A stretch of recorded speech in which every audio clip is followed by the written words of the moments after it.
You're listening to the Native Plants Healthy Planet podcast, presented by Pinelands Nursery. Here are your hosts, Fran Kismar and Tom Knezik.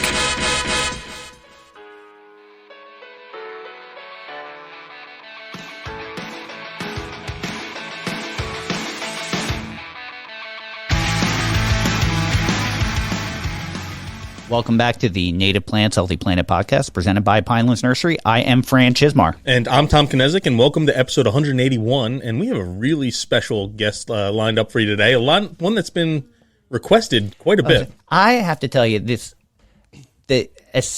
within a 3-day period of time, I've had some of this guest videos messaged to me or texted to me, like nonstop, from 5 or 6 different people. My wife was messaging me going, you have to watch this video, watch this. And I'm like, all right. I was like, it was like all out mania all of a sudden within my social circle and work circle that everyone's like, you have to see this. Yeah, you have to watch this. So, and I was hooked from that point on. Yeah. So you may know him from Redwood Risings, and our guest today is Griff, Ranger Griff. So, Griff, would you like to give yourself a better introduction than I could ever give you? Yes, thank you very much. I'm super happy to be here. I guess I'm a ranger, but in California, for California state parks, rangers are only law enforcement. Mm-hmm. And so I get, but that's not the way it is with national parks. That's not the way it is with most parks. So, Ranger Griff is fine for here. But I'm for state parks. My official title is a natural resource and cultural interpreter. Yeah, awesome. Very, very cool. Yeah, it's a mouthful, huh? That is, but I like that. That's a good title. I like that. Yeah, it sounds cool. And I mentioned earlier I was getting inundated with your videos, which is a good thing because your videos are highly entertaining and That's incredibly. So cool. You didn't tell me that. That was good. Incredibly educational, good. And it was literally nonstop. I was like, wow, here's someone else that just found this. Someone else just found this. Sweet. So, a lot of our listeners know you from Redwood Risings. You've also had a show on Animal Planet, Wild Jobs. Yeah. I don't know a lot about your background, though. As a conservationist, specifically, can you tell us? Yeah, just a little bit. Here's the story. So what part of my background would you like me to start on? Well, you mentioned in one of your videos, too, you were also a firefighter at one point. So I'm assuming there's multiple facets of what got you to here today. Oh, yeah. I've been a lot of different Griffs. And there's a lot of knowledge in there, too, which is extremely fascinating. Just all in one subject, though. Don't ask me about anything outside of ecology and we'll be fine. You'll think I'm smart as long as you don't ask me anything outside.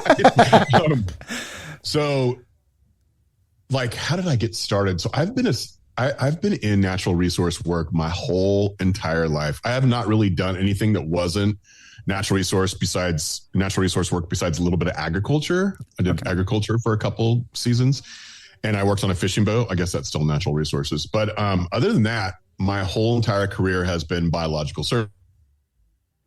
Was the best experience. And if your listeners have kids that want to volunteer at a wildlife care center, I think wildlife care centers make you bring your parents now if you're under 16. But back in the day, my parents would just drop me off. You know how it was back in the day. It was a little bit more independent than it is today. But if you can do that with your kids, that was one of the best things for me. And it was really good that my parents weren't there because my parents were super religious. And the people at the Wildlife Care Center were much more diverse. And so it was a really good experience for me. But that's how I got started, was working at a Wildlife Care Center. And what, because you froze for a little bit at the beginning. What age was that for you? 12. I was 12. Wow. I found there's some older kids in my neighborhood that were shooting birds and one of them didn't die. And I was just so pissed, that because I was raised by hunters, but my grandfather was very much one of those hunters, if you kill it, you eat it.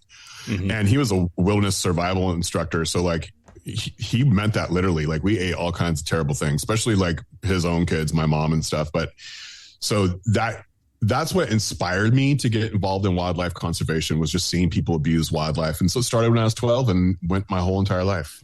That's a wonderful story, though. It makes me think of Stan Temple from Oh, yeah. The Aldo Leopold Foundation was telling us as a kid he had such an interest in wildlife, but his mother, being a single parent, didn't really know enough to help him with that. But she knew enough to take him to Audubon Society events and drop him off. And My mom did.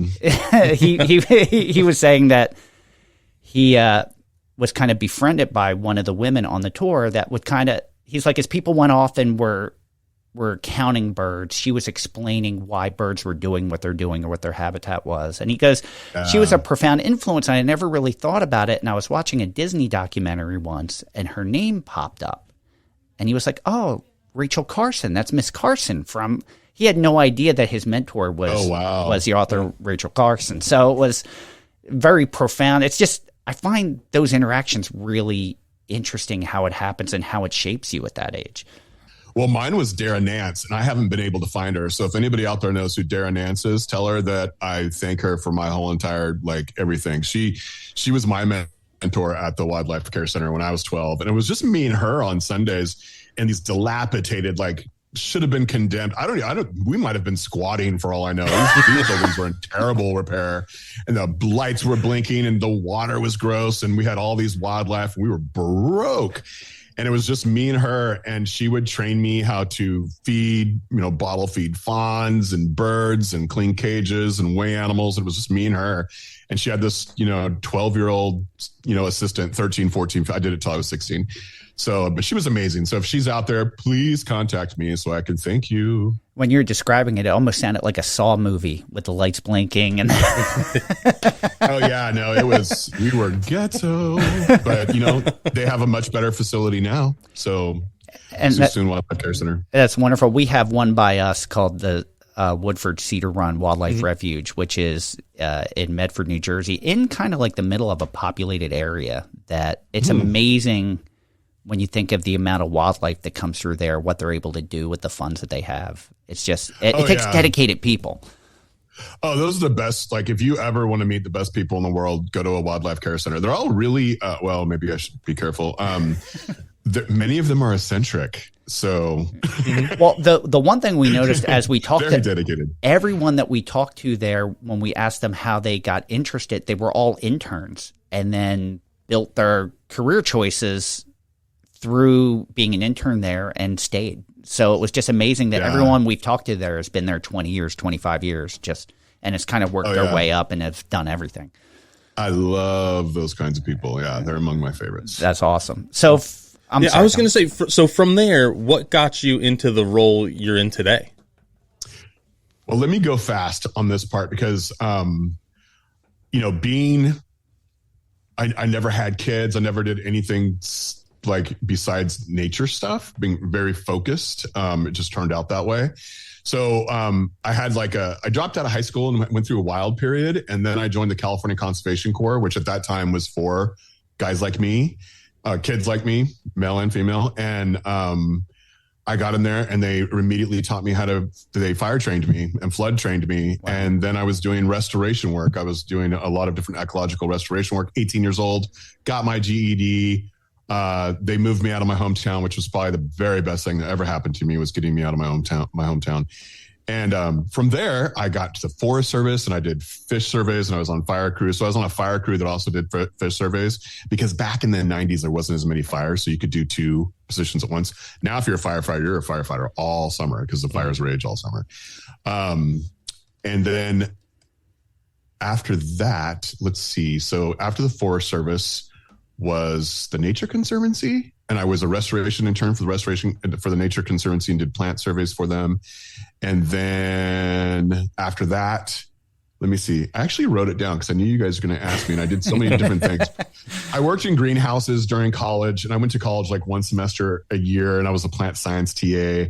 I was the only non-nature job I had during college was I was a bouncer in some pretty rowdy bars, and that was so much fun. This is before social media, so you could do things and then not have to worry about it. You know what I'm saying? Yeah, I know. Plastered everywhere. Oh my gosh, if there was social media back then, there would be man, I'm so glad there wasn't. I'm glad there weren't cell phones with cameras, all that stuff. I know. I think everybody in Gen X is, because we were different. But anyways, so then I got on a trail cruise and I did watershed restoration with state parks. And then I did bird banning and I worked for the Wildlife Conservation Society doing bird surveys, worked on a fishing boat, grew some seed for the seedless watermelon. And then I got back into the California Conservation Corps as a supervisor. And I did that for about 17 years. And I was mostly doing salmon habitat restoration and invasive species removal and planting trees and building trails and fighting fires. And in the middle of all that, craziness happened. And that's how the Animal Planet show happened. And then 3 years ago, I went to state parks. And recently I became a part-time spokesperson for Redwoods Rising, which is one of the biggest, most awesome restoration projects in the world.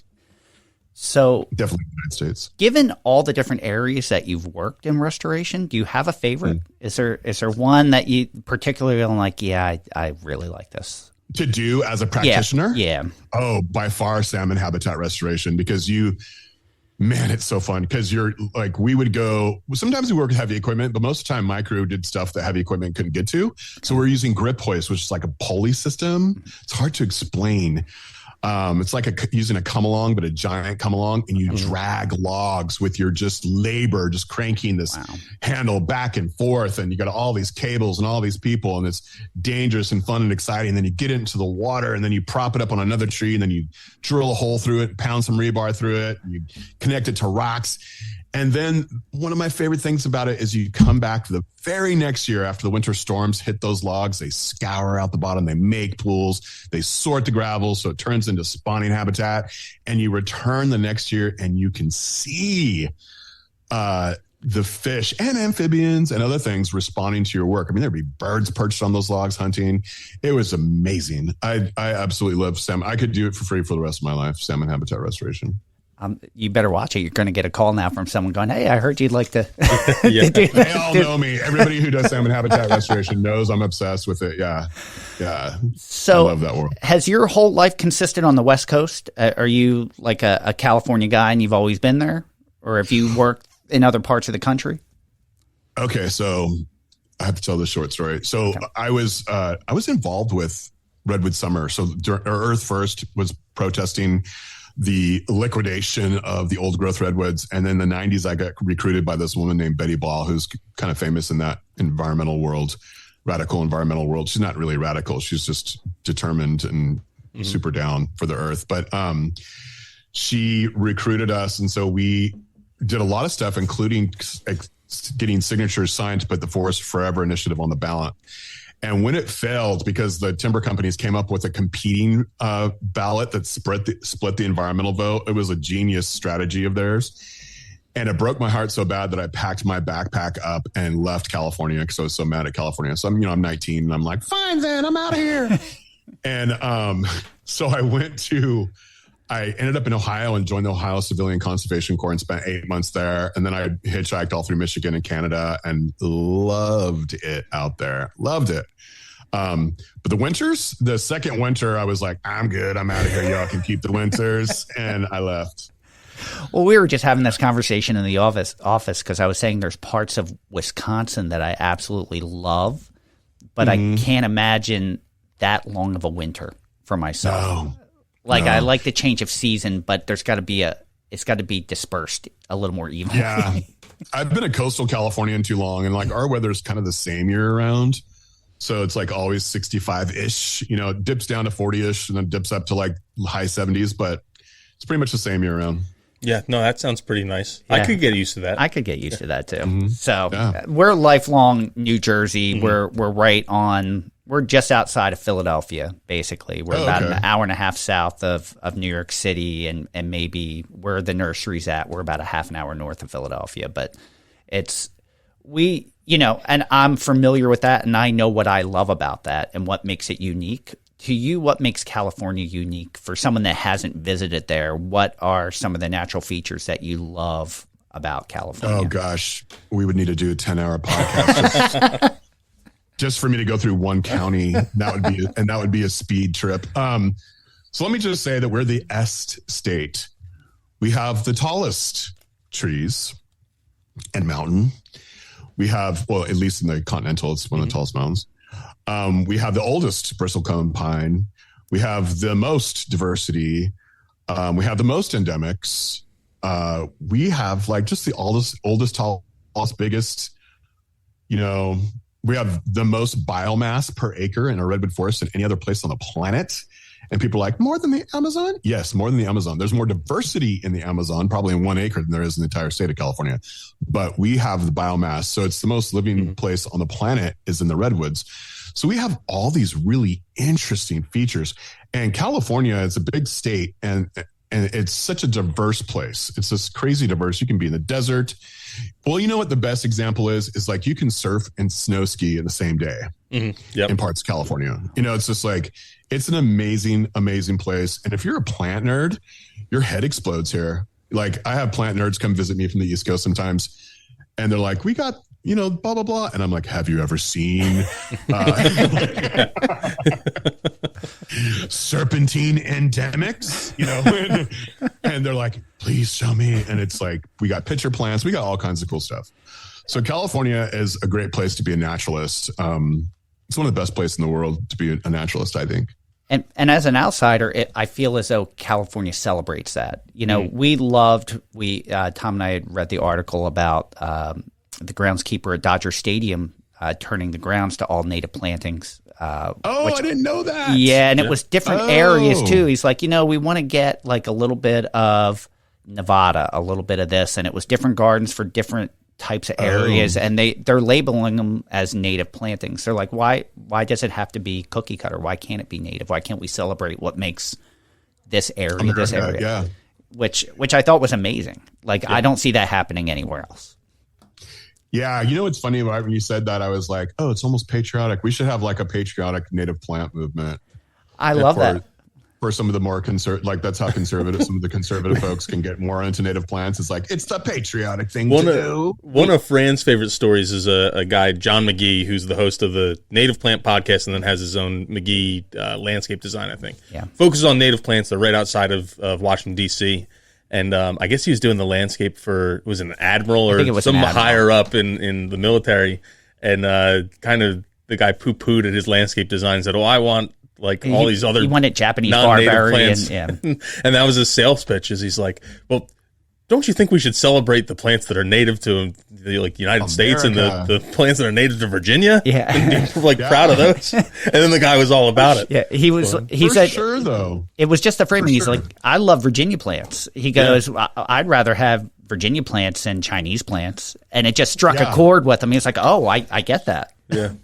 Well, a lot of people don't realize that native plants, that's what gives a place its character. It's like when people come visit me, they don't go, I loved the daffodils you had in your yard. They're like, oh my gosh, the redwoods and blah, blah, blah. You want places to have character of where they're from, and that's why so many of our cities are invisible now. It's because we have the same strip mall boxes. We have the same exact plants. I mean, we could probably sit here and name them all. The same, I call them parking lot plants. Yeah. And it's just like, stop it. Why are we doing that mindless thing over and over again? Like, let Southern California look like Southern California. Let New Jersey look like New Jersey. Let Florida look like Florida. Stop making us all look the same. Good Lord. Exactly. Can you tell it drives me crazy? It drives me crazy. No, me too. We even went as far to make we have friends actually wearing one where it says plant native plants on his shirt, but we went and made some that said plant American plants, and it's like all red, white, and blue, and with the flag pattern in it for that same reason. It's when looking at it from, and I hate that it gets to be political, but you look at it from political space, you have people who don't like this movement for political reasons, and that was my sales pitch to them is, hey, look at this. You're celebrating the plants that are here. Yeah, exactly.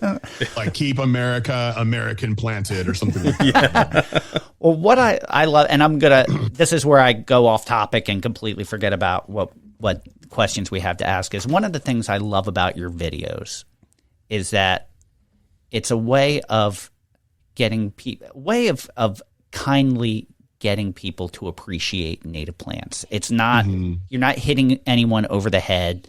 You're not forcing anyone, but you're expressing the beauty and the importance and letting people kind of make those decisions. And That's something we struggle with, and that's a question we get asked all the time. It's like, oh, well, my neighbor does this, and I'm unhappy. It's like everyone's on a different journey. You kind of have to let them have that journey at their pace, the same way you were afforded that. And it's difficult to have those conversations sometimes. I try not to be condescending at all, and I'll tell you why. There's many reasons, but one of them is we're living in the time of where like everybody can't wait to give a rebuttal on something. It's almost like cultural.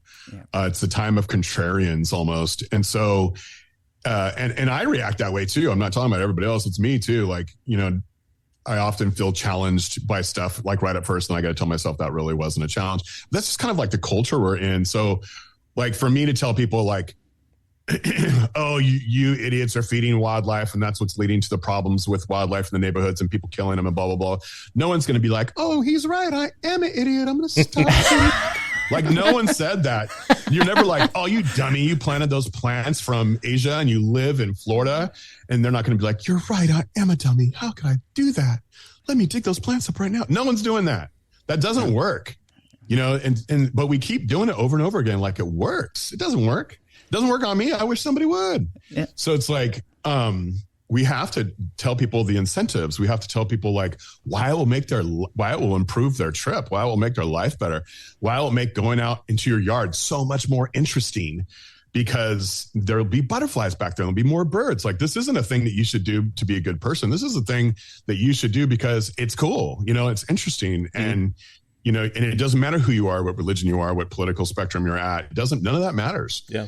And that's kind of like where I'm coming from is like, I don't want anybody to feel bad. I don't want to like make people feel bad about being a conservationist. I don't even like using fear. Like, well, you do know global warming is going to fry all your hair off. It's like, I don't even want to do that. I mean, people know they've gotten that message. There's no one that's like, oh, I heard climate change is actually a wonderful, beautiful thing. Like no one's doing that. So it's like, we don't have anybody to convince, you know what I mean?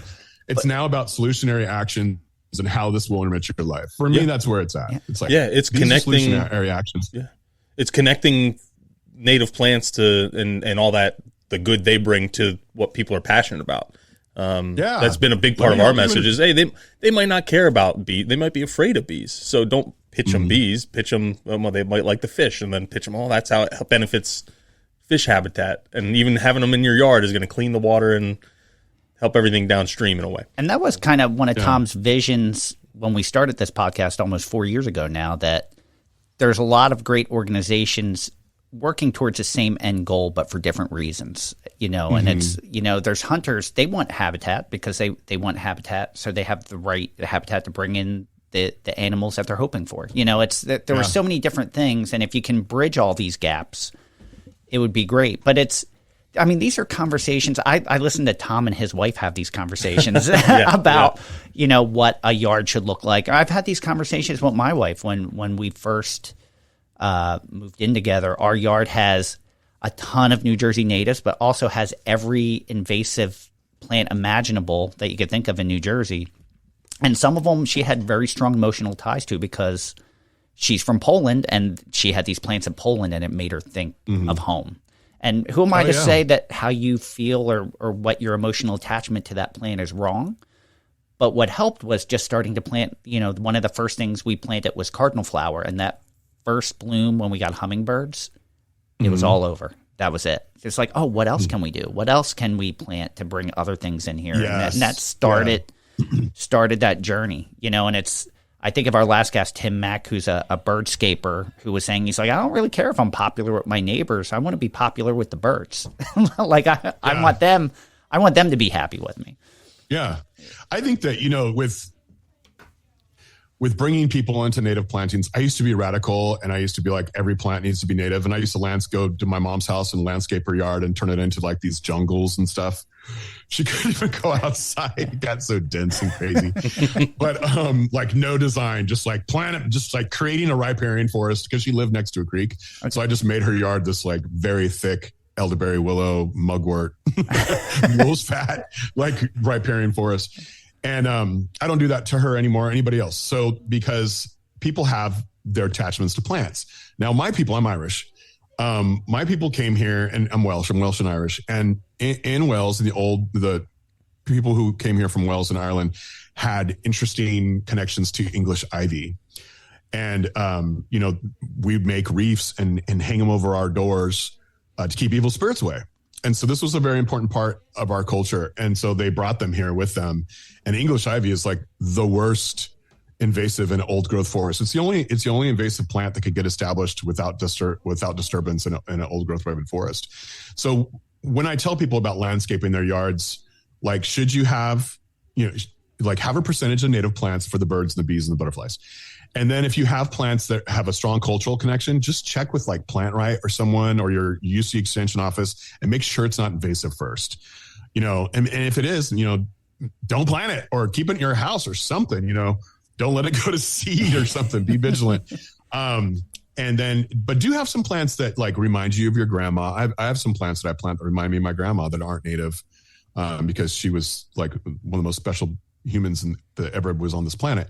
So I do plant some plants that remind me of her, but I like to give people a way out because people are attracted and attached to their decorative plants, what Doug Ptolemy calls decoration plants, they're ornamentals. So I think it's important to let them have that and to encourage them to plant some edible plants too, even if they're not native. No, they're very great points. Because we have a lot of questions about the redwoods and some of the work that you do there. When did you kind of know, or did you know that you would have such a great voice for social media or for spreading this good message, or did someone see it in you that kind of said you should do this? Like, because it's very educational, very entertaining. It's kind of the right combination for everything, and you watch it and you want to watch another one. You don't want to turn it off. Oh, that's wonderful. That's the best kind of feedback. I was a Luddite, believe it or not, guys. I wanted nothing to do. When they told me my last year in college, because it took me 10 years to get my bachelor's, because I went like spring semesters, because in the fall semester, there's salmon surveys to do and there's fires to fight. Like, I'm not going to walk away from that just to go to school, Yeah. So it's like, I was having too much fun. So it took me a long time to get through. And I did not want to email. I did not want a computer. And so I told myself, don't worry, I got your back. You're going to work outside your whole entire life. You're never going to sit at a desk, because I don't know if I have ADHD or LMNOP or what I have. But I was not down for like being inside of any buildings. So one day I stayed away from email, social media, everything till pretty late in life. And so I guess it was 2012. My core member said, so California Conservation Corps. So its core members are 18 and 25-year-olds. They're from all over California. Some of them are college students, but most of them were like me when I joined the CCC in 89. They're like looking to get out from trying to escape something, either laziness or drugs or gangs or whatever. So a lot of them were like how I was when I joined the CCC. And so I would take pictures for my boss and I would show them the picture on this like primitive digital camera. And they're like, we need you to put that on MySpace and YouTube and blah, blah, blah. And you should be like, and I was like, no, you'll never see me. And they're like, you'll never see me on social media. And they're like, oh, we already created 3 Griff pages for you. So one on MySpace, one on YouTube, and one on Facebook. And then you can upload those pictures so our moms can see them. And then upload pictures of yourself so our moms can see them too. Because everybody was always trying to hook me up with their mom.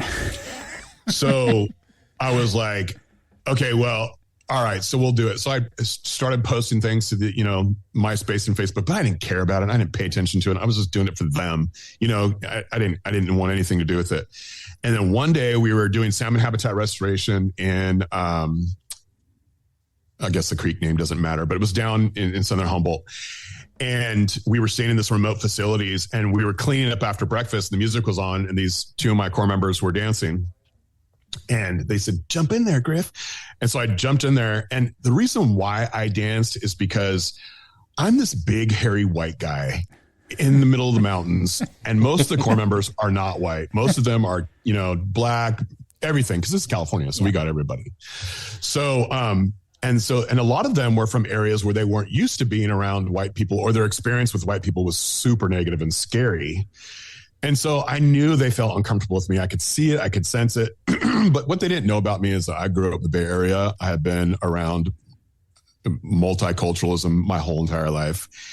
Bay Area, so it's like I was White Boy Fresh. I was on a breakdance crew. I rapped. I was Casper D. And this is all back before Beastie Boys and Eminem, so I'm OG.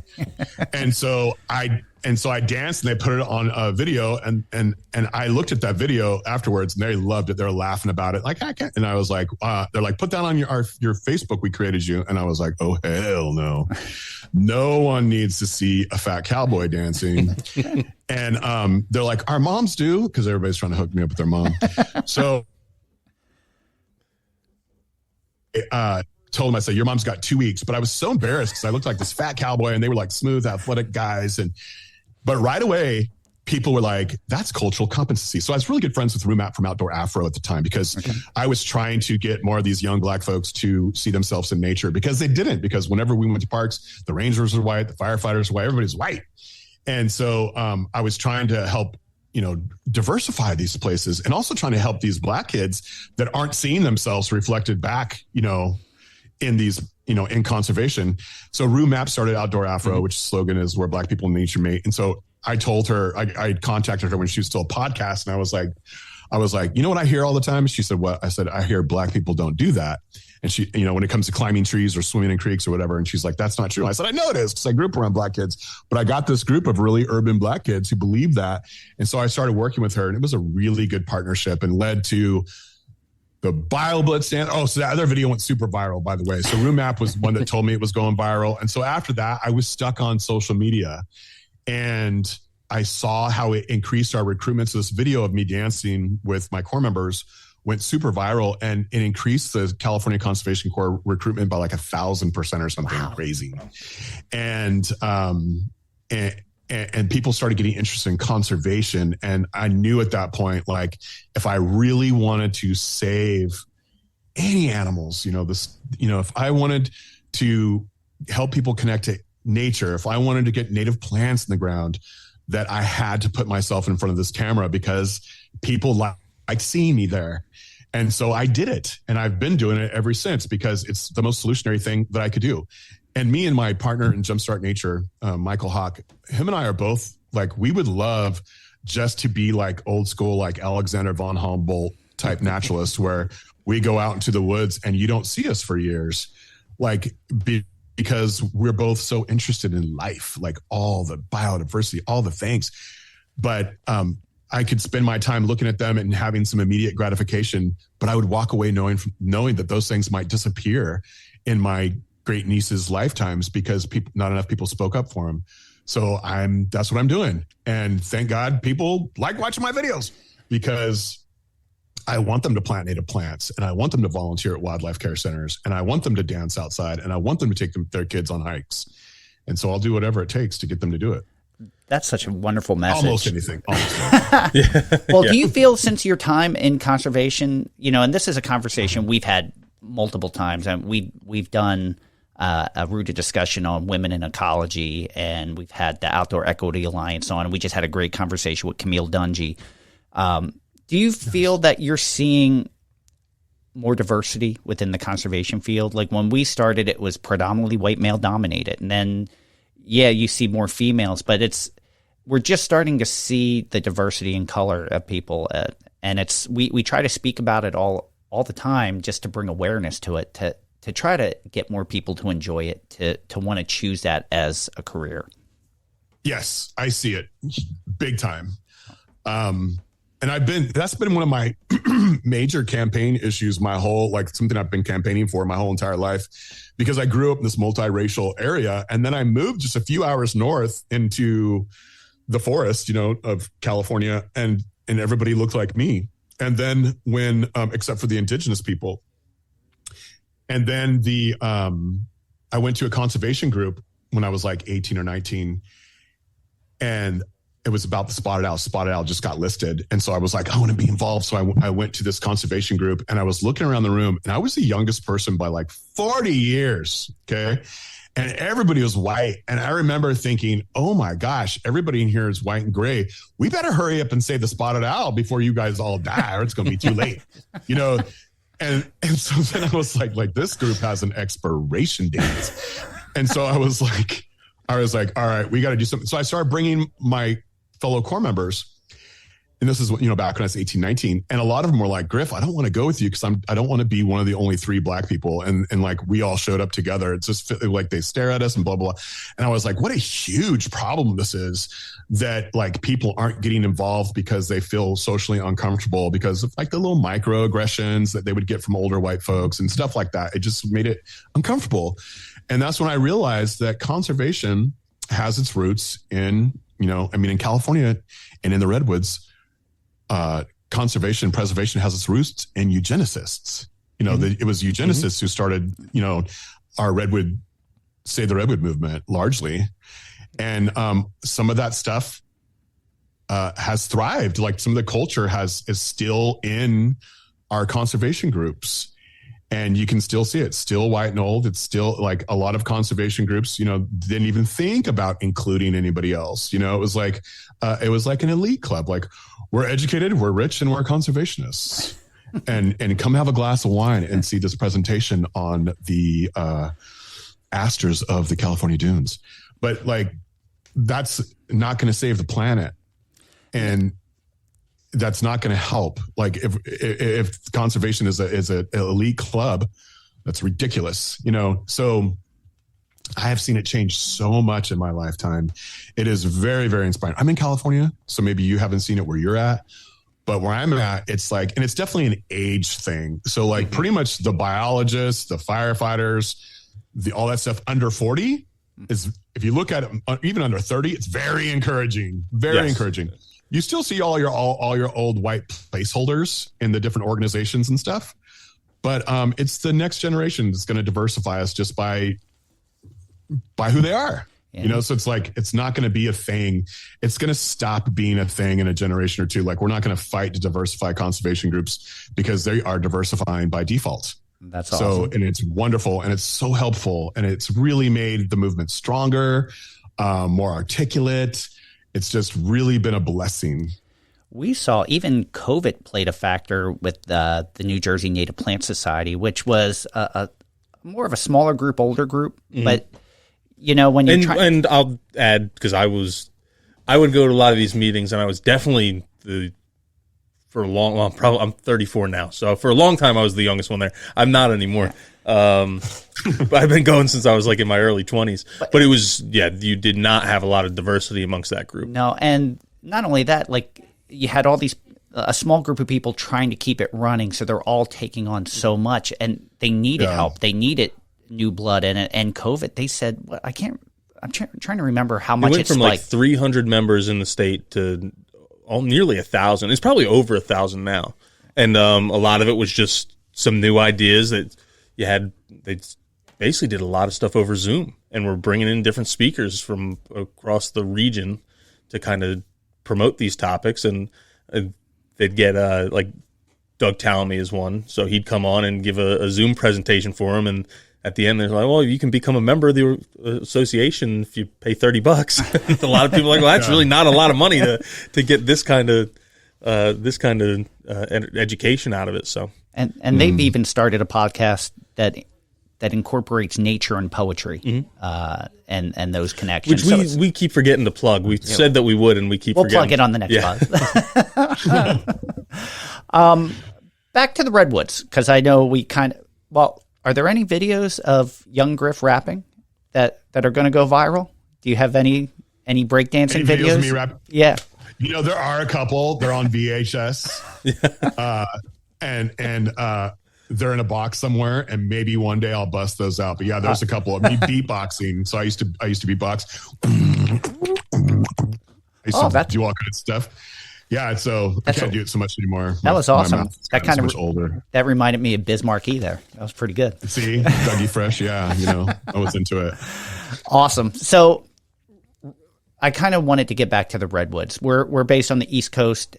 And one of the things that our listeners always say is, even though we're based on the East Coast, California is probably our third biggest market. And we, for a lot of our listeners that have never been to California, have never been to the Redwoods, why are the Redwoods so important? Not only to you, but just to ecology. There's so many different ways to answer that question. That do you want to hear it from a Which perspective you want to hear it from?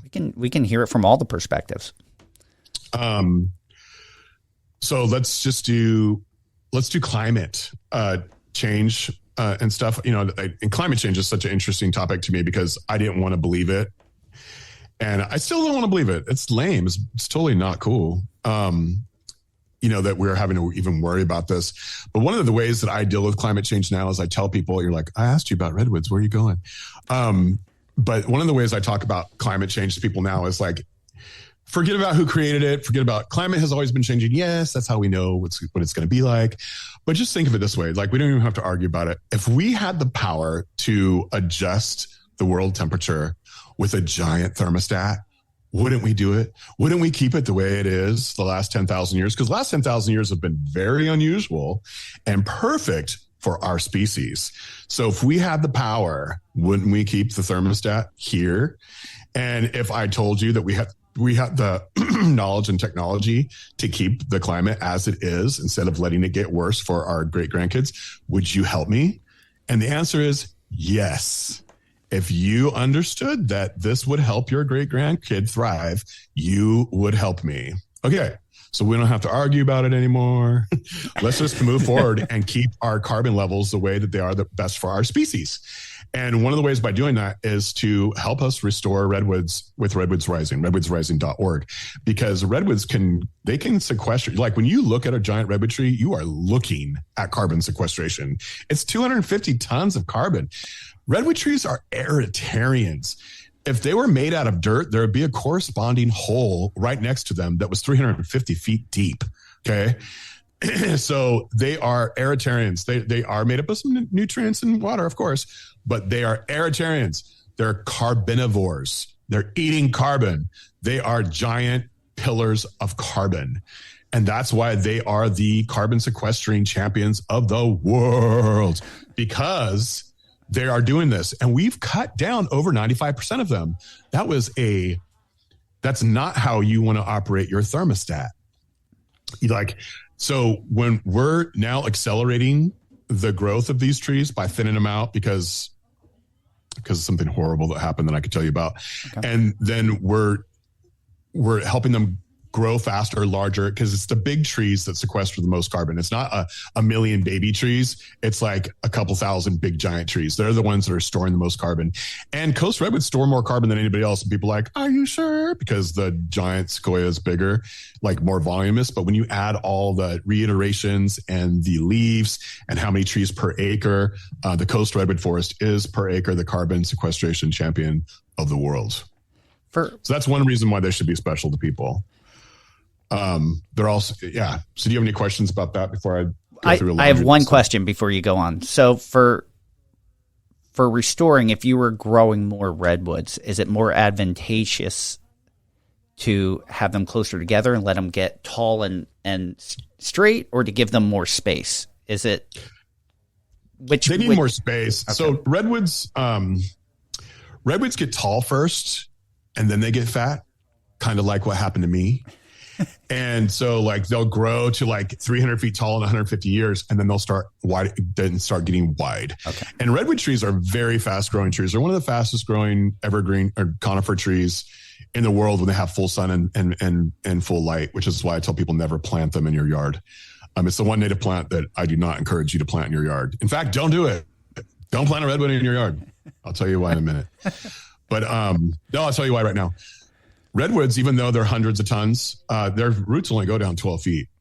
And they travel underneath the topsoil and they wrap around each other. And that's how they hold each other up. So when you go to the visitor center, and all the visitor centers around here sell redwood seedlings, I wish they would stop. Because these people go home and they plant them in their yard. And then the roots are sometimes I did a video where I do it at songs like the roots creep. Yeah, they get your pipes and foundation. Because that's what they do. They'll wrap around your pipes. They'll destroy your sidewalk or foundation, and then they get really tall really fast. So in 50 years, that tree could be 100 feet tall. Okay. In 20 years, it could be 50 feet tall, 24 if it's got enough sun and water. And then it falls down. It's taking your pipes and your foundation with it. Then it's going to fall on your house, and Lord knows what it will take with it at that point. So don't plant a single redwood tree. They need to be in a forest. Okay. All right. So I went on a tangent. All right. So the first perspective was climate change, for why they're important, and then you were going to switch. Yeah, you were going to switch to another perspective. They're a cultural keystone species for some tribes. So especially the Yurok people, and I always believe in indigenous people telling their own stories. So go to yuroktribe.org or go to visityurokcountry.com. And you can come to Sumeg State Park in California, and we have an indigenous village, a traditional indigenous village where there was an indigenous village since time immemorial. And you can get tours from Yurok people. Like I definitely think that those stories should come from indigenous people. But something they share with the public that I will tell you about is that the Yurok people believe basically that the redwoods saved them. And they have a story about a bird, and you should look it up and have from a Yurok storyteller, but it's about a bird who got refuge from a redwood tree. And that's kind of how they found this place. And they speak, I think it's Algonquin. So they speak a language from the East Coast. So they say that they came over here like 8 to 12,000 years ago. The other tribes here say that they were created here. So the Yurok kind of have a unique story that ends up with the redwood taking care of them. So I would encourage you to pursue a Yurok storyteller if you want to hear that whole story. Super interesting. Do you feel that hearing those stories and your interaction with the local indigenous people have changed your perspective on the redwoods and how you feel about, or even conservation for that matter? Oh, my whole entire being, my whole life. Definitely from working with Native American. I've been working with Native American, several different tribes, like my whole adult life, because I've been in conservation, and you can't work in conservation in Northern California without working with indigenous people. So it's like, they're there in every project. Like they're there. In almost every project because it's their land, and our tribes are still here, and they were contacted much later than the East Coast. So like the Yurok and Talawan stuff, they have their language and their customs and their traditions and their spirituality. So it's really interesting and they look at the land so different from me that I've never been able to put myself in their shoes. I'm Irish American. I do know a little bit about my Irish indigenous connections to salmon and oak trees. And so I am able to relate to them with their connection to salmon oak trees. In fact, they call themselves the salmon acorn people. A lot of the tribes around here, but they see the world in such a different way that I just can't put my mind. I can't wrap my mind around it, but it has helped me a lot. Thinking about salmon as a family member, thinking about things as family members, and like learning from them. Just and sometimes I'll say like, we need to manage this for blah blah blah, and a lot of the indigenous people will look at me and they'll be like, God, that's such a colonial way of looking at the land is in management. Like, let's have a relationship with it instead. And that was kind of like a ding. So I kind of see myself now having a relationship with, and it's really made me want to reclaim my own culture, my Irish culture, because in Ireland right now, my dream is to have an exchange, because Ireland's finally doing salmon habitat restoration. Mm-hmm. And I would love for them to come out here and learn from the Yurok, because the Yurok people do a lot of the work on redwood rising projects. Okay. They do a lot of the work, especially salmon habitat restoration. They do a lot of that. And I would love for the Irish to come learn from the Yurok, and for the Yurok to go back to Ireland and teach them. And I would love this to all be a documentary. I would love that. But that's what it's done for me. It's made me think about where I'm indigenous to, my connections to like my family's connections to indigenous places, also this land too. But like just working with indigenous people has made me question everything that I was ever taught and learned. Well, I know the first time I read Braiding Sweetgrass by Robin Wall Kimmerer, you know, I was like, this is incredible, and it's making me think of everything in a different way. But it also, like you were like, that's her connection. What's my connection? I'm like, and that was like my big thing is like, really, like, what's my connection and where am I moving forward with this? So it was a real game changer for me, that book. Yeah, and I'm seventh generation Californian, and I feel like a connection to this place. But working with indigenous people, I'm always very much aware that I'm not indigenous here. I live here now. I'm going to treat it like I was indigenous. But this land has shaped these people in a way that I haven't been here long enough for it to shape me the same way. And also, like, my ancestors were scoundrels. Like, you know, they weren't trying to have a relationship with anything here. They were trying to make money off of it. So it's quite, my generation, we're lucky because we get to hybridize the different ways of thinking now with, like, you know, global access to different philosophies. And I feel like I'm much more healthier than my ancestors were. And so like, while I apologize for them, I can't put myself in their shoes either. I can't put myself in an indigenous perspective, but I definitely can't relate to my great-great-grandparents and their perspective on life either. That's totally foreign to me, because it was just so hardcore, like, and not balanced in any way, shape, or form. Yeah, I look at, and I know I've mentioned this on the podcast before, just the connection that my wife has. You know, I grew up in a planned suburb, Philadelphia suburb in the 70s. My family was originally from the city of Philadelphia. And then I look at my wife, who grew up on a small farm in southern Poland, you know, and I'll walk out in the backyard and she's just laying in the middle of the lawn. And I'm like, what's going on? She goes, just grounding, just connecting, just spending time. You know, she was like, you know, I spent my childhood foraging for mushrooms and climbing trees for nuts and fruit. And that's just what I always think. She was saying that's what I always think about. Like, I always think about those simpler times and that connection with nature, and I miss it. She's constantly trying to find that. When I went to Russia, it was nice for me to see white folks that were indigenous and had relationships with things like the indigenous people here had. It was really good for me to see that, because almost all the white folks that I've seen have all been like descendants of colonists. So it was nice to see indigenous white folks. And I remember I was in Russia with Earth Island Institute. I was sent there to be an ecotourism advisor. And so I was in Siberia for a month and Moscow for 2 weeks. But I remember I saw this mushroom and I was like, wow, it's beautiful. And I go, is it edible? And they're like, yeah. And I reached down because I was like, oh, we should make it. And they're like, wait, no. You got to take it and you got to soak it for 48 hours. And then you got to chop it up and dry it out. Then you have to freeze it. And then you got to set it in front of the moon. And then you got to pour some vinegar. And I'm like, it's poisonous. It's poisonous. But they knew it so well. And it was a mind bender for me it was really good for me to see indigenous white folks, that weren't exploiting their land. It was great. My wife the other day, I was telling Tom she picked mushrooms in the yard saying, these are edible. And I'm like, oh, okay. You know that? She goes, yeah, I put my tongue on the other side and it didn't tingle. So I'm like, well, you're basing it on that. I'm like, we've had this talk with Sam Thayer. He was saying you can't. Yeah. That's not like a broad statement. Don't try that with the death angels. No. And she was like, well, I know these ones are good. I know from my childhood. I'm like, but that was in Poland. Like, this is New Jersey. Yeah. And I got home yesterday and she's like, I just want to let you know I'm alive. I feel good. Like, I ate them. I was like, all right. I'm like, there's no reason for both of us to go down. Like, it should only be one of us. Yeah. I actually just found a lion's mane the other day, and I was like, I know this is okay, but I've never eaten one before. Should I stick my tongue on it and just see if it's okay? Use the Agatha method of mushroom testing. Mm-hmm. So I'm scared of mushrooms. Yeah. I am too, because there's so much I don't know. Tom's brother is not as scared. But he's also had his run-ins, nothing too serious, just a day and a half stuck in the bathroom. Those kind of things. But so that's actually a funny story, because it was honey mushrooms, which are edible, but you have to cook them. And he didn't cook them enough. And he didn't cook. Yeah, he just kind of made a risotto and tossed them in at the end. So they got a little bit of heat, but not a lot. And then he and his now wife were pretty sick for a day. And and I was like, when you Google the mushroom, the first thing it says is it's got to be cooked. You can't eat it raw. And I'm like, how did you not? And he's like, oh, they all say that. Most of them are fine if you don't do it. But they all say you got to cook them. So, yeah. I bet you he cooks them now. Oh, yeah. He definitely does. Yeah.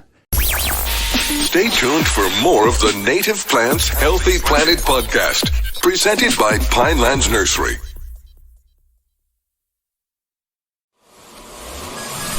Welcome back to the Native Plants Healthy Planet podcast, presented by Pinelands Nursery.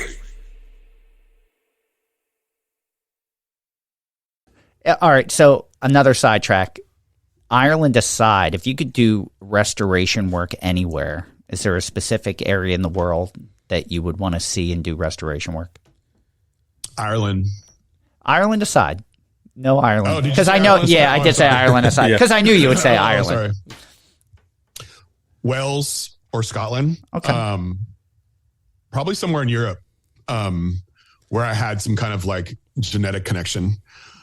Just because I am fascinated with history and ancestry and genetics, I would love to go someplace where my genes are indigenous too. Just because I'm so inspired by like the Yurok and the Talawa, you know, and the Wailaki and the Sinkion around here and the Wiyot, the Hupa, Karuk. And I want to feel like them. I guess I want to feel like that. I want to know that my great grandpa, you know, was here fishing and I'm helping bring back the fish or something. I don't know. That's too romantic. But other than that, California, like I love restoration here. I really like dunes restoration because, you know, you pull Ammophila. It's an Arenaria. It's a European beach grass. You pull that and like, boom, the next year there's 27 species of really cool native plants and 13 species of really cool native bees and a couple super endangered ones that came back just because you pulled grass. And that's the restoration I've done the most is dunes restoration. And then the snowy plovers come back and it's just like, you get to see things. I love that. Maybe it's because I have elemental P or whatever it is that I like to see. I like that quick comeback restoration. So that's, you know, dunes restoration, salmon habitat restoration. I like those kinds of things. Redwood Rising too, we're doing several different types of restoration. Okay. And the forest thinning, you know, because let me just tell you this Redwood Rising story before I run out of time. Oh, yeah, for sure. So here's the Redwood Rising story, folks. So when my ancestors came here with dollar signs and manifest destiny and with the philosophy of dominion over the world, and we were here to prove it. And so we moved the indigenous people out of the way and weired up as in salmon weirs, basically caught all the salmon, poisoned all the grizzlies, poisoned all the wolves, cut down all the trees, made money, ravaged this area. There's like 4.6% of the old growth redwood forest left. Even less of the Monterey pine forests and the tan oak forest. Like redwood forest isn't the only one that got devastated in California. There's other forest types that got it even worse. So, and you guys are from the East Coast. So what y'all did back there was like, so there are no old growth forests. Yeah, I know, right? Like 0.5% or something. Yeah. But anyway, so, after we clear cut, and we didn't used to have protections, aka regulations, in the 40s, 50s, and 60s, in 1870s, all the way up until recently. So we logged all the way down to the stream. We used to dam up the streams and log the forest and get a bunch of logs in there, and then we'd blow up the dam, and they'd all go down in a giant like tidal wave. It's called splash dams.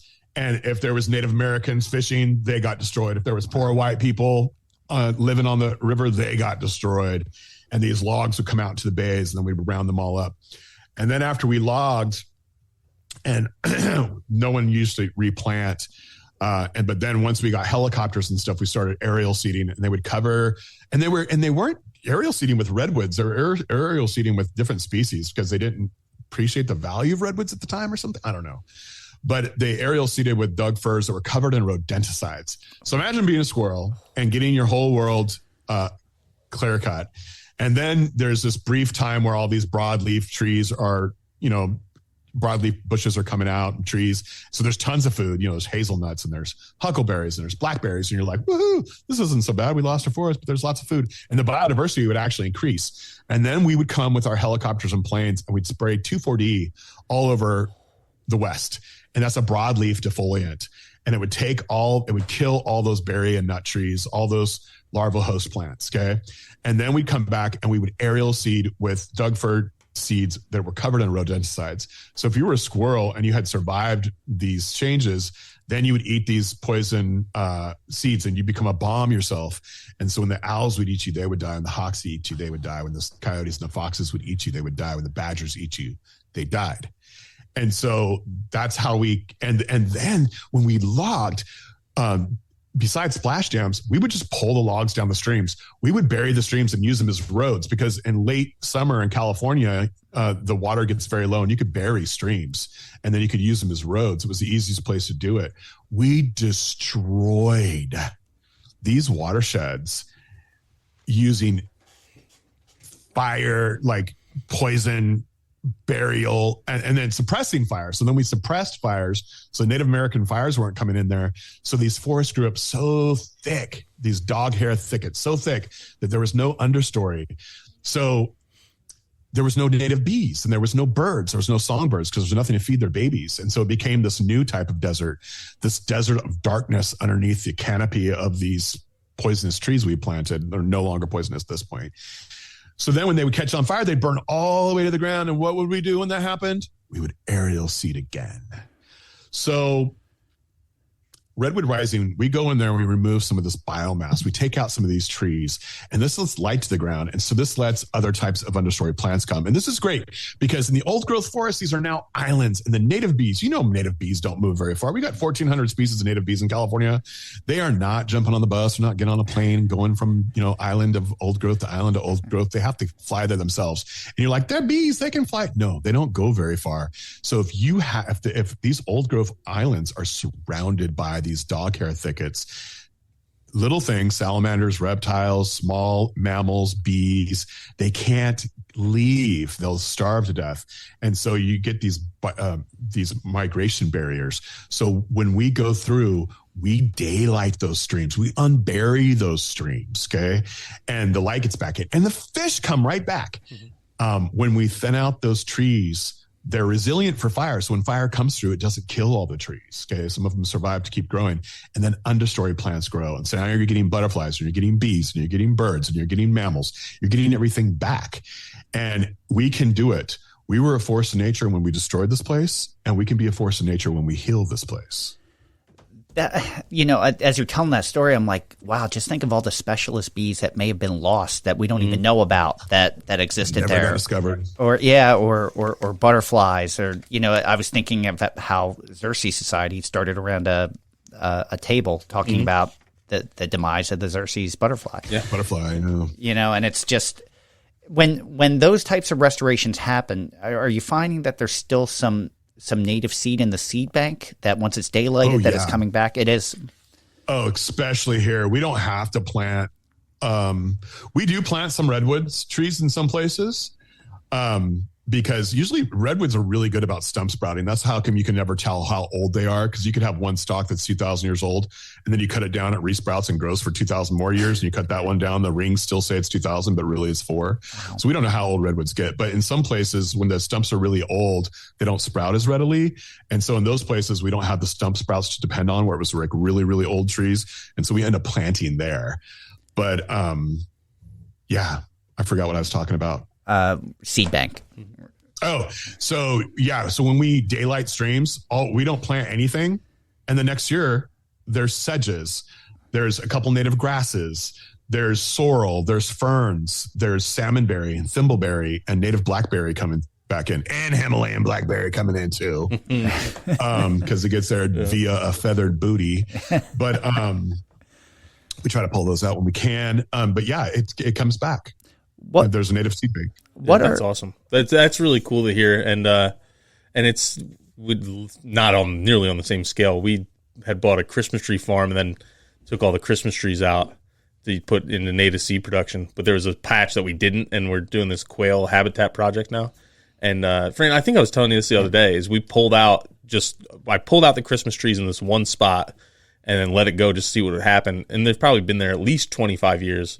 And then all of a sudden you have milkweed coming back and a lot of invasive stuff too. But it's just like, who knew that would have lasted that long? And now you're talking about it in more than 25 years, in some cases, hundreds of years. So that's awesome. That's really cool. Seeds are fascinating. Yeah. I guess, now that you're talking about that, I'm like, there's probably some plants that were growing there. Seeds don't last this seed bank as long, that would be interesting to get back in place. So it's really cool to see that happen. Thank God for seed banks. I agree. Yeah. Well, even with the woods that Tom's talking about, they were daylighting it a little bit, and all the trout lily that started coming up, and all the spring ephemerals. It was just so wild to go over there and see, like, oh my God, look at this! This is crazy. And it's things that you don't think of that are native to this area, because those areas just don't exist anymore. So but it's your baseline. Is there one or a few restorations or successful restorations that you can think of that you've been a part of that you're particularly proud of? Oh, most definitely. Sacramento River Project. So when I worked for the Nature Conservancy, the Sacramento River riparian area, and the San Joaquin and the San Joaquin River and the Sacramento River drain the Great Central Valley. And California has an amazing geologic history. It's why so many of our plants are adapted for like periodic disasters, because the landform changes here so much. But we cut down 97% of the riparian, we meaning colonists and descendants of colonists, cut down 97% of the riparian forest, which was where most of California's wildlife was. And the Nature Conservancy would buy like ag land that wasn't performing well, like unproductive ag land, and we would restore it. And I was 23 and I was out there planting, you know, all winter long, taking classes at night, just gone through a heartbreak. So I was out there sad, planting trees, me in the rain by myself a lot of the time. And I planted all these areas, and I went back and did like some bird surveys and stuff in them years later, but then I didn't see them for like 15, 20 years. And I was on a fire, coming back from a fire with my crew. In fact, it was that fire in Paradise campfire that killed all those people. That was the last fire. That was the last fire I went on as a firefighter. And I was driving my crew back. We were just doing camp support. We weren't out there fighting fire. We were just like supporting all the chaos that was going on, including our Trump and Arnold Schwarzenegger visits. But, I was telling him about, as we're driving down the Sacramento River, I was telling him about how I used to plant there, and like, can we see one? And I was like, oh, there's one coming up that I haven't seen, you know, since I planted when I was 23. And so we pulled over, and I couldn't believe riparian trees grow so fast. And they were like, we don't believe you planted these. These trees are 100 years old. I'm like, no, they're not. I planted them when I was 23, so they're only 5 or 10 years old, or 35 years old. So, and it was beautiful, and there was bird singing, and it was wonderful, and there was conwood trees and sycamore trees that were giant, and there was like so much wildlife there. And I remember that place, and I could tell a long story about that place, but I won't. But when I first got out there, the Nature Conservancy told me, they're like, this place gets sabotaged. Our irrigation gets sabotaged all the time because the neighbor here hates us because he thinks we're a bunch of commie pinkos, you know? And he came out, this old dude, like 80, came out, and he had this hat that said Pops on it. And he came out on this quad, and it was like my first, you know, day or whatever, getting oriented. And he came out here, and he like chastised them and burnt them, and all these like Nature Conservancy hippie folks. Yeah. And they just put their heads down and took it. Like they couldn't even deal with him. And he reminded me of my people, you know, like my family, because my family's like that, you know? And so he turned it on me, and I was like, he was like, and how would you like it if and I like, you wouldn't do that, Pops. You're a sweetheart. And he just looked at me, and I went home and I told my grandfather about it. I was like, Grandpa, you need to come get your boy, man. He's doing too much. And my grandpa says, no, you're doing too much. And I said, what do you mean? He goes, you're out there with your long hair and your beard and your tie-dye shirt, your moccasins, and all you weirdos are out there trying to tell this guy that what you're doing is good for the future. He's like, he can't relate to you. If you really want to change people's mind, you can't look like that. And I looked, and I had beads on and long hair. And so I cut my hair, I shaved my face, I grabbed some of my grandpa's shirt, and I asked for that restoration site to be mine. And they're like, sure, yeah, you do it. You go ahead. You're big enough to fight that 80-year-old man. And he came out there, and he didn't recognize me from previous, because now I look like him. And and I did what my grandpa told me to do. And I said, how long have you lived out here? And he's like, all my life. And I was like, was there salmon to fish for here? And he's like, oh yeah, there was so many salmon, blah, blah, blah, blah, blah. I was like, did you hunt around here? And he's like, yeah, I hunted around here, blah, blah, blah. I was like, did it look like this when you were a kid? And he's like, no. And I knew it didn't, because I knew all that area got converted in the last 20, 30 years. And he started telling me about everything. And I found out that he built wood duck boxes and put them up places because he'd noticed the wood ducks disappeared.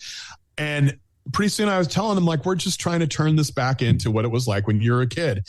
And all of a sudden our pump never got sabotaged again. Our irrigation lines never got sabotaged again. He would come tell me stories when I was planting trees.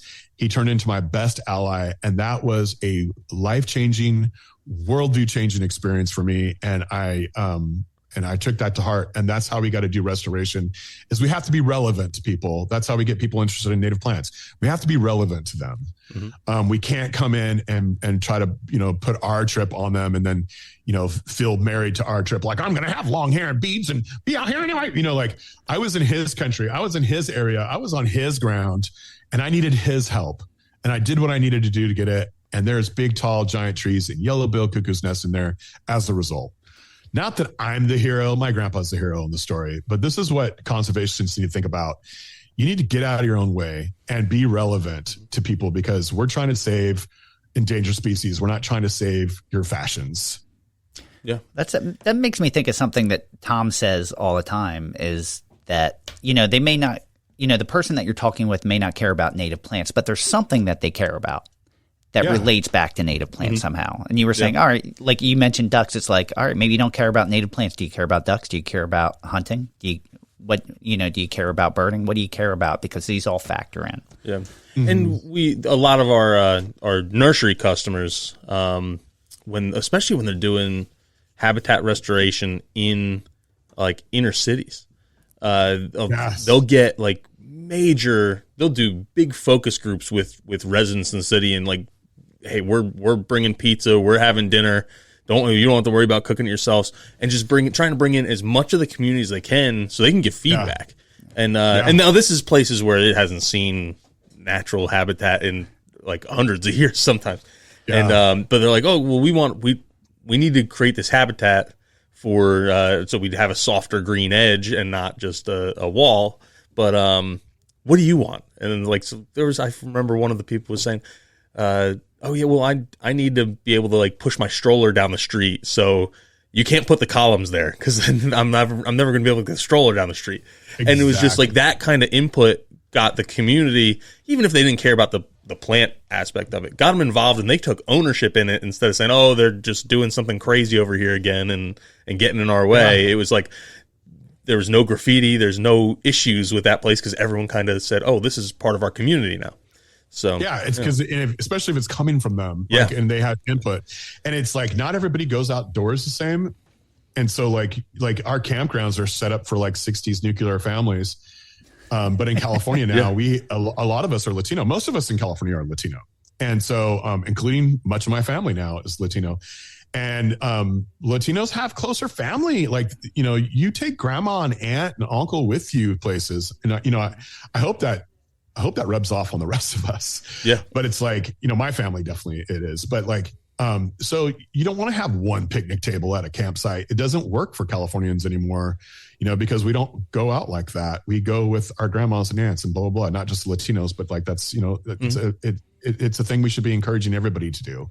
So it's like people are going to be interested if they have input. And so if you're trying to save something in a watershed that's 90% Latino or 90% young people or 90% whatever, and but your group doesn't look like them, whatever project you're working on may be doomed to failure. So like you definitely want to get people to have ownership. And one of the best stories I've ever heard of that, I worked with this group called Streamminders, which was the Four Winds Indian School. So several different tribes and then some non-Indigenous Americans. And we were trying to stop this Bidwell Park in Chico from getting destroyed because it had some salmon in it. And kids would go throw rocks and kill the salmon, and they would girdle the trees and carve on the trees. And so we started having little kids go out and do these, this classroom of second and third graders go out and plant a tree on the creek, just like one or two trees, and they plant them. And then we do salmon in the classroom with them, and they'd raise these eggs into salmon. And then they put when the salmon were ready to be released, they put them in these cups, and they would go out to the area they planted, and they would dump the fish in the creek where they planted these plants. And what do you think happened? There's salmon in that creek again. There's much less vandalism, because now being a steward of that creek is cultural. Yeah. It has become cultural. And so that's what you want to do when you do restoration in urban areas, when it involves people. So stewarding that becomes part of that community's culture. Yeah. That's a fantastic story. That is a fantastic story. And you have to have, and that's when Tom was mentioning urban cities, it was Johnny Quispe from the Nature Conservancy. It's it's just having those talks, having those conversations, and trying to get everyone involved so that they feel a part of it. And it's, We say that all the time. Like nature doesn't have to be somewhere that you go to. It's you open your door. That's nature. Yeah. That's why I like Homegrown National Park. Mm-hmm. Yeah. Doug Ptolemy's group that he started, co-founder of, with Michelle, and they have a really good TikTok and stuff. But I forgot the guy's name, the social media guy. I feel bad, but he really pushes container gardens for balconies and porches. Yeah. And this worked so well for people, like, because people love seeing butterflies fly to their third story balcony and lay eggs in their plants. And so like you can do nature anywhere.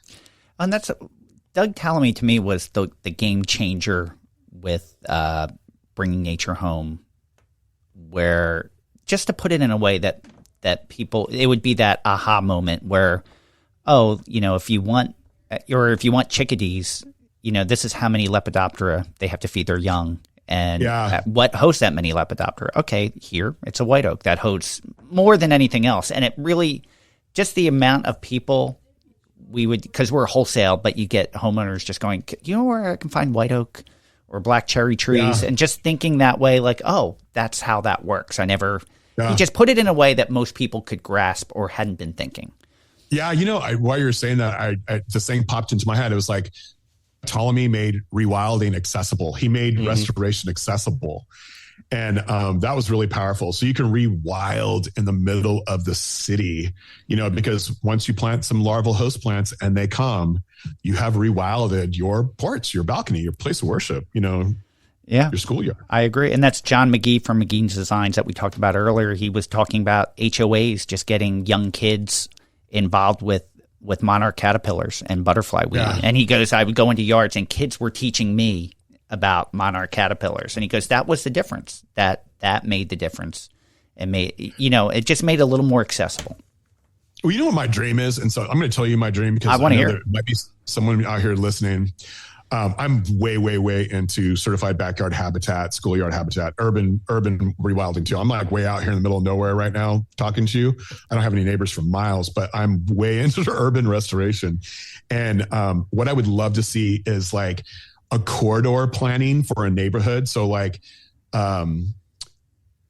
maybe you guys could do this. Pinelands Nursery. So this section over here is for this neighborhood, because we know that these migratory birds will land around your guys' spot, and that they're going to be wanting to eat these kinds of fruits and nuts. And so we're encouraging you to plant this. So selling plants to people in neighborhoods specifically for what migrates through that area. You're in a monarch migration corridor, so you're going to plant all these plants. You're in a pine siskin, wintering ground, so you should plant these. But like connecting the wildlife to the plant, and that's why I like Native Plant Finder, because they did like and calscape.org, because you could like look up plants by the butterfly, So if we helped people understand which migration corridors they're in or which ecosystems they're in, so they can plant accordingly. Because we don't want people to plant native plants and walk away. Be like, okay, I have my green props in my yard now and they're native, so I can check this good boy box. We want yards to actually be contributing to the thrivability of wildlife. And so if you know it migrates and you can be ready for them with the right berries, and then you see that bird in your yard just became alive. Your yard became part of something much bigger. And I tell people, like Redwood Rising up here, we got, 4.6% of the old growth. And I'll show them a bird and I'll be like, this is a Wilson warbler. And you're not in a zoo. This bird leaves here. And guess where it goes? It flies over your house. And is it going to starve to death? Is it going to strike a window? Is it going to get killed by a bird? Is it going to circle your house over and over again because you got every light in the world on your roof? Like, what's going to happen to my bird that's living here in the Redwood Forest when it goes by your house? Can you help me? If you want to help the animals and the wildlife, if you want to help the wildlife in the redwoods, plant native plants in your yard in San Francisco and LA, because it's directly connected to where I'm at. And I'm trying to save these animals, and they're migratory, and they leave me. They leave my protection. They go over your guys' houses. Can you please help? I bet you Mary Phillips, who you're friends with, would be a big factor in that. There's a viral TikTok couple in San Francisco that put seed in salt shakers and skateboard down the road and do it like I'll take that too. I'll take all of those rogue movements. I was just thinking, like, for us, you know, everyone along the coast knows about the red knot and horseshoe crabs and building habitat for that. It's important. But a lot of people don't know. Where do you start? It would be great to be able to have that information where they can just say, all right, I want this because I want this. Our first two, so Jumpstart Nature, the podcast I was going to ask you to please talk about that. Yeah, our first two episodes are about this subject.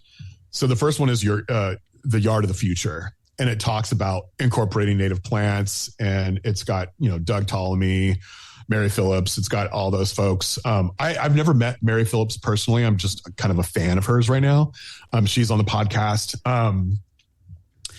And then the second one is Plant Your Feeder. And there's some really fascinating studies that Michael Hawk, my partner. So how our podcast works is Michael Hawk and Michelle Balderson, we meet and we brainstorm a subject, and we talk about the people who we want to have in our podcast and some of the studies and stuff. And then they go chase it. They go chase it down and do the writing. Okay. So they do the script writing. And because I have two other jobs, I have 3 jobs right now.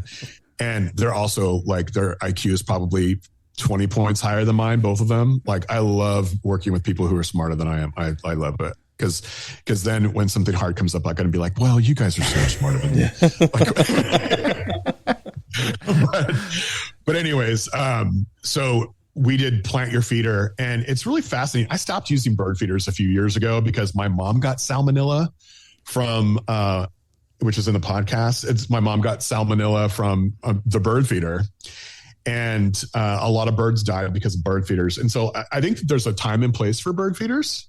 I do, for the vigilant bird feeder cleaner. But I like to plant mine. And so right now I have these primrose growing in my backyard that are full of seeds, and they have more pine siskins and finches on them than any feeder I've ever had. And so I just encourage people to listen to that podcast, listen to that episode, and see if you need your bird feeder. Some places you do, but there's the science behind the bird feeder. There's even a study now that there's, I can't remember the species. I'm so sorry, but it's in the podcast. But there's a species that lives in the mainland of Europe and on the UK. And on the UK, the beak is changing because it's evolving for bird seed out of a bird feeder. Wow. And so we're already seeing adaptation for our bird feeders and stuff. So it's an interesting rabbit hole to go down. That's our second episode. I saw them pop up and I haven't listened yet, and I apologize, but I'm going to like I said, I added them to my list of podcasts, so I'll probably be doing that on my drive home they sound real fascinating, and I can't wait to listen as well. I mean, it sounds well. So I'll call you guys. I'll call you guys in 2 months and give you the quiz. The other thing I'll add to that is because you said you have like to surround yourself with smart people. That was really the reason for our podcast too. Was we weren't experts, but we figured if we surround ourselves and bring on enough smart guests, then people would think we're experts too. We know we're really smart as well. Yeah. Learn by interviewing.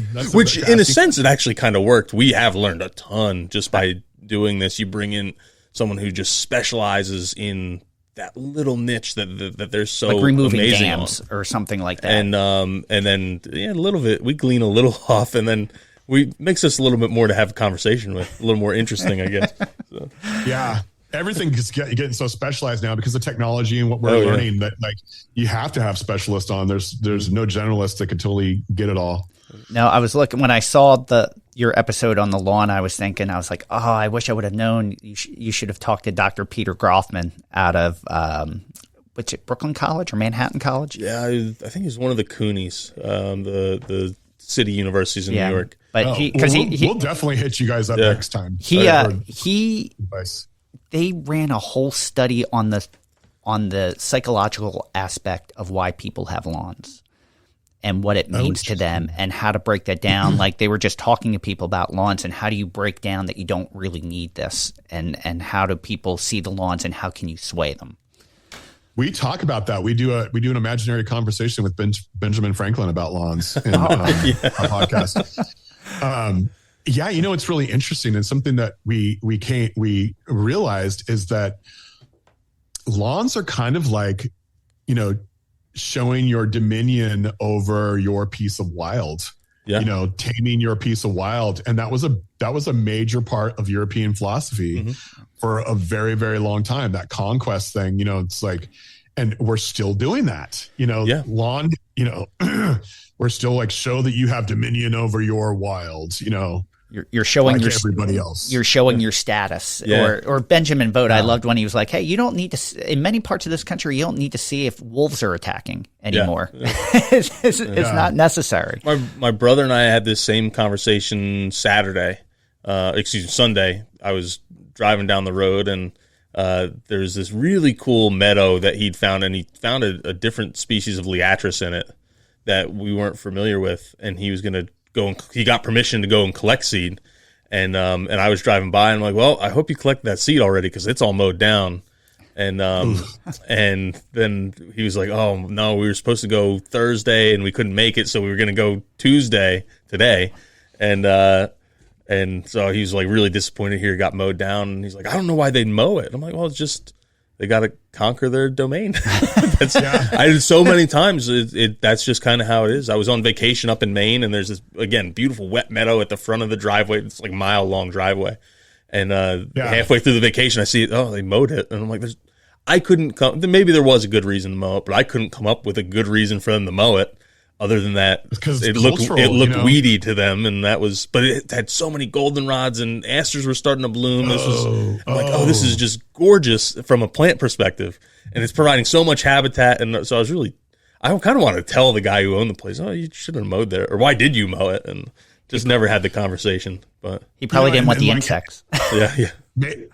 Maybe you should approach him in a novel way and then make a podcast about how it went. Yeah. And maybe even include him in on your podcast and just go and be like, hey, those asters and goldenrods, they're really good for late, pollinators, and they're good for this migration and that migration. And maybe next year you can leave them and I can help you identify them, any way we can get people interested in. If someone's kind of extroverted and likes to tell stories, there's stories behind all the native plants they can tell, like whose bite marks are these on the leaves? Oh, yeah, of course. I always tell people, try to become tour guides in your own yard, because make your yard exciting. Be like, see this picture of a beautiful butterfly? I just happened to keep it on this laminated picture of a butterfly on my wall because it's associated with this plant in my yard. And the Native Americans use this plant for this and this and blah, blah, blah. And if you could tell the stories behind your plants, definitely, all of a sudden, maybe he'll stop mowing. If he had stories to tell about the goldenrod or whatever, maybe he'd stop mowing. Yeah, definitely. I would love that. And I kind of did that with my wife with mountain mint. I'm like, you can, we get mosquitoes in the backyard because of the English ivy in the back, and you can rub the leaves on your skin and it keeps mosquitoes away. Or you can make a great tea out of this. Like so many uses that you just don't think of. Or, deer don't like it because it's pungent. So it kind of keeps deer away from these other things that we're trying to protect. Yeah, mints are good for that. Yeah, totally. So before we ask the last question, which is always the same last question, and it's a simple yet difficult question. For anyone that's never visited the West Coast or the Redwoods, what shouldn't they miss? If they had to go see one thing, what would you say? Don't leave without seeing this. And it could just be as vague as the Redwoods ecosystem. It can be if that's what it is. It's just seeing old growth forests and going to old growth forests. And I would say be prepared to walk away from the parking lot kind of far, because in parks, it's funny because I have this thing I say is if I'm a mile away from the parking lot and I run into someone, I know they're a European or Asian tourist, because Americans don't go that far from the parking lot. And so it's and so everybody gets there and they're like, the park is always so busy. And I want to go, it's because you're always a quarter mile from the parking lot. So I would get good shoes, some water, some mosquito repellent, and a friend or two, maybe some bear spray, just so you feel more confident. And get away from the parking lot and go for a walk and see how quiet it is. Old redwoods do not support a lot of insects. And so it's a very quiet forest because there's very few bird species there. And so, it's surreal. It's like going to another planet. It's the closest you're ever going to get to having an Avatar experience. It really is. The feeling that redwoods give you is unexplainable. It's such a quieting, and I don't know if it's like, Call of the Forest. I can't remember her name, the Irish scientist who talks about, she basically has scientific reasons why forest bathing works because of like the aerosolization of like the biochemicals. But I don't know what it is about redwoods, but redwoods, everybody who I meet, I love seeing people's first time in the redwoods. It's almost as good as the redwoods themselves. I love watching faces. I love finding someone who's 2 miles away from the parking lot, an American that speaks English, and asking them like, is this your first time in the redwoods? And they're like, yes. And their voice is always like this. Yeah, and they talk like this in this tone. It's like all of a sudden they're an NPR like host. And I love that. I love seeing people in their first time because it's just got such a feeling, and it happens better if there's less people. So get away from the parking lot, folks. That's my advice. Yeah, for sure. Well, if we can get you out, and Prairie Creek Redwood State Park is the one park I would recommend. Okay, awesome. And if we can get you out to New Jersey, we can hook you up and get you on a dune and salt marsh restoration if you want to spend a day. Where you'd be planning, you'd be planning Ammophila, but Vervaculata, not the European one. It's the native one here. That would be awesome. I would love to meet an Ammophila that I wasn't mad at. We could do that and show you the pine barrens, the pygmy pine. Love it. That would be awesome. I would love that. Yeah, not enough time on the East Coast. I have not spent enough time on the East Coast. I would love to, especially after reading Doug Ptolemy and all these other. I just really want to check it out. It's one of the things that I'm trying to remember which guest was. It's like it's a temperate forest. Like, embrace that. That's is what it is. Like, it goes back to what we were talking about earlier. It's like, enjoy what makes this area special. And for us in New Jersey, we have all the beaches and the salt marshes, but we also have the Delaware Water Gap and mountains, and we have where coastal plain meets Piedmont regions, and so many cool, unique things like the Pine Barrens. It's a lot. Like, we would need you for a week. Yeah. Awesome. Easy. Can I pitch a tent at the nursery? Yeah. Of course. Awesome. Of course. Okay. I'm super down with that. Awesome. All right. So our final question is always the same question. We ask every guest, and we save it till the end. And we're not going to make you just pick one if you can't. But what is your favorite native plant?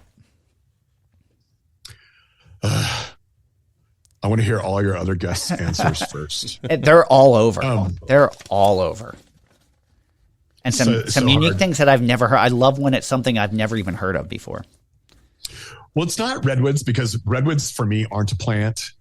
They're like their own trip.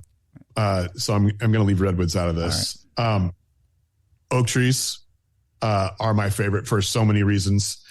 I feel a really strong affinity with them. And I don't know if it's because I know I'm Irish and like I've been hearing about oak trees all my life, my grandma and stuff. My grandma and I made up our own religion. It was called the Church of Whatever and Oak Trees.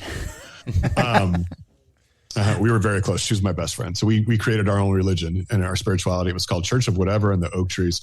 So I'd have to say oak trees, all types of oak trees, but probably the most valley oaks, because I grew up looking at valley oaks and climbing valley oaks and pretending that I was a monkey in valley oaks. So, and they support hundreds of species of wildlife, insects and stuff. If I was going to pick a non-tree species, it would probably be mugwort, Artemisia. Right.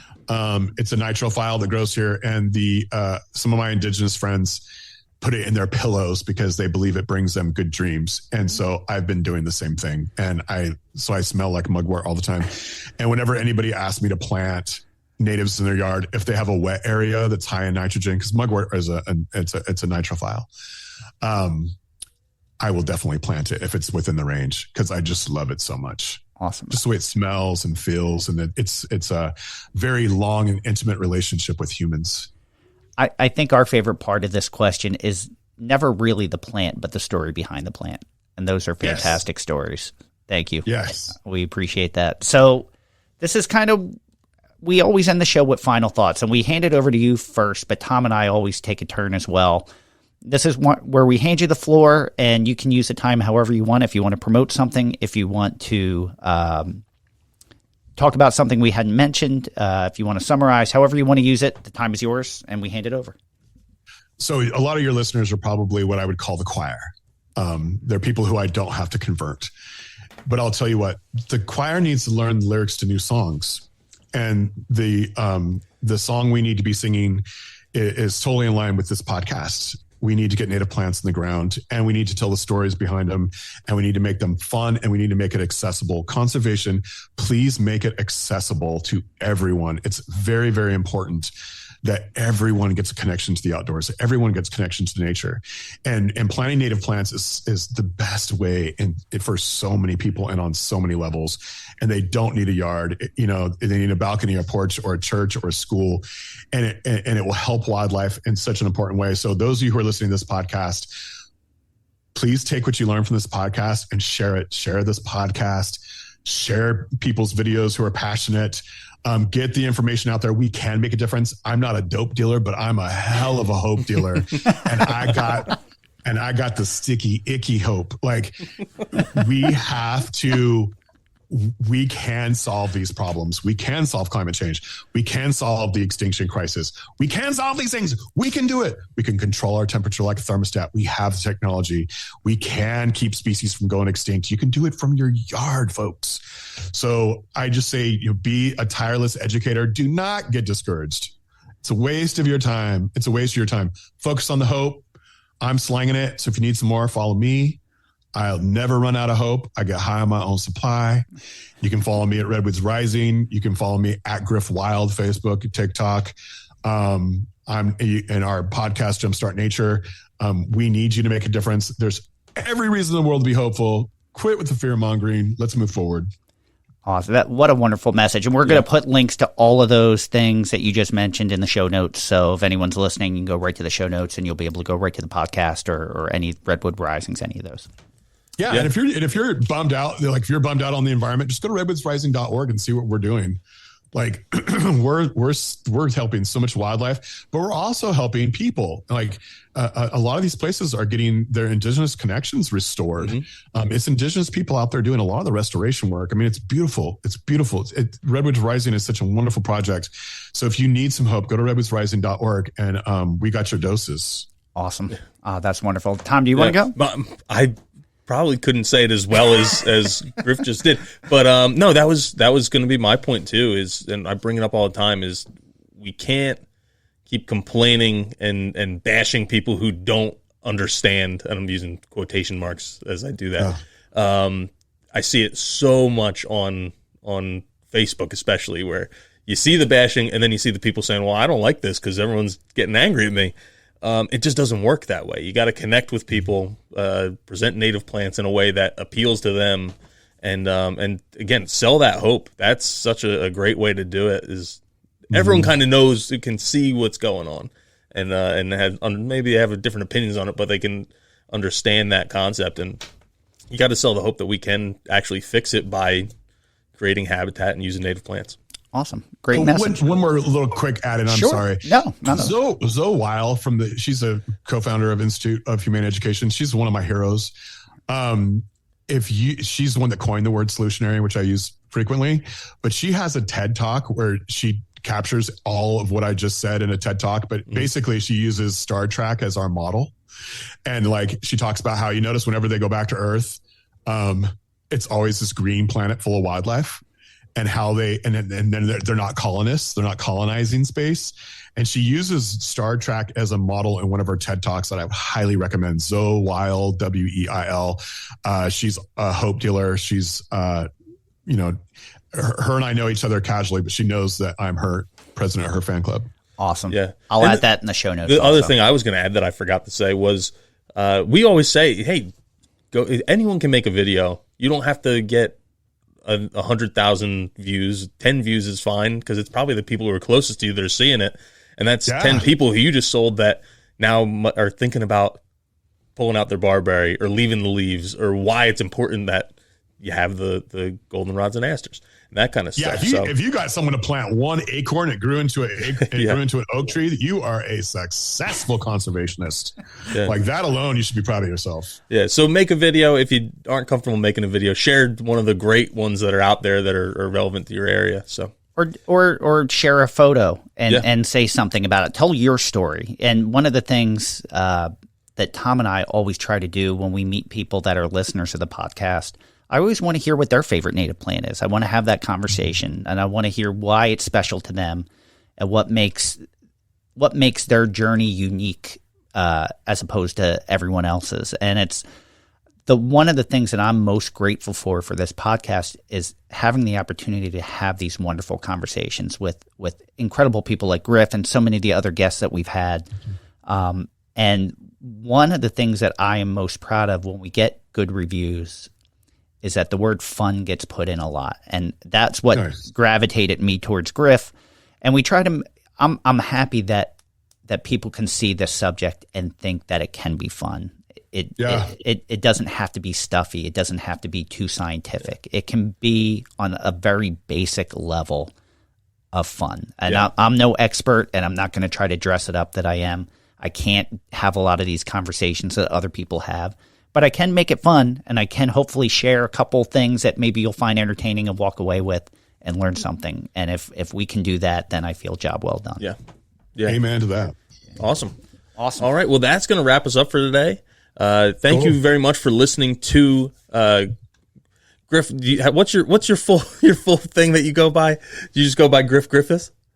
Yeah, I'm Griffith. Griffith.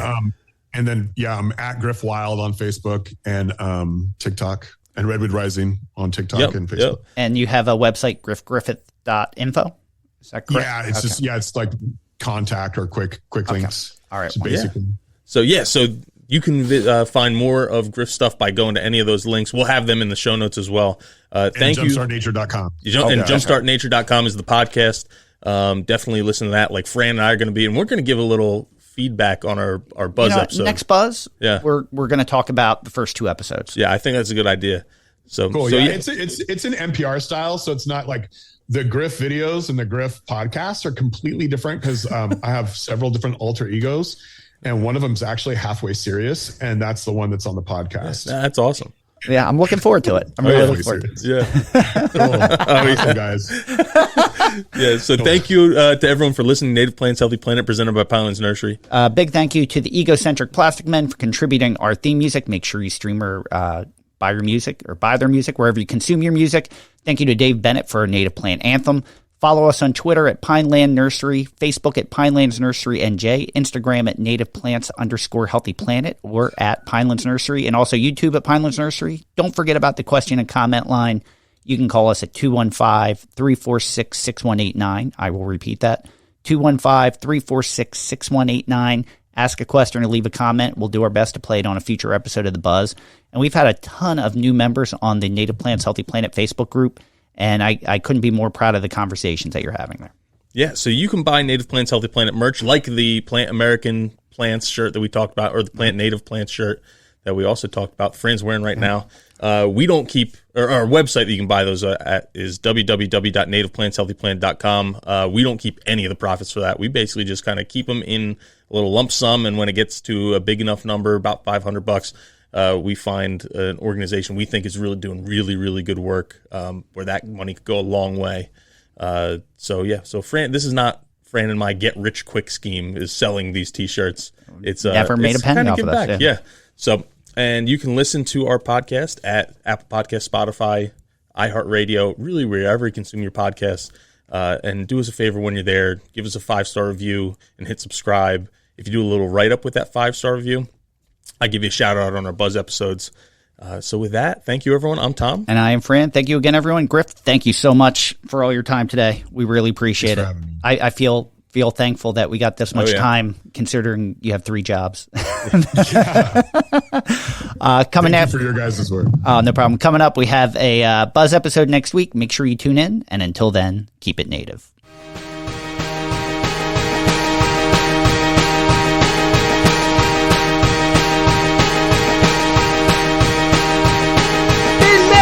Woods, wetlands, and dales grows a bounty of beauty that never fails. Our so diverse and so rare, treasures of our land beyond compare. From the threads below, soaring oaks above, each plant has a place, each plant is love. Monarch caterpillars launch milk, wheat so tall, bees buzz about, sipping nectar fall. Oh, native plants, how you grace this land. In your diversity, we will take a stand.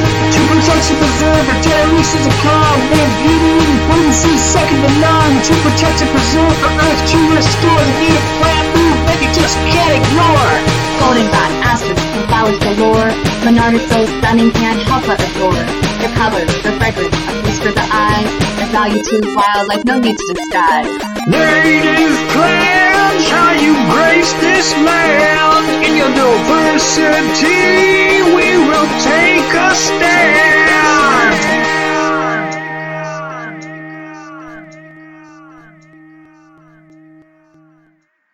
Thank you for listening to the Native Plants Healthy Planet podcast, presented by Pinelands Nursery. Remember to like, share, follow, and comment.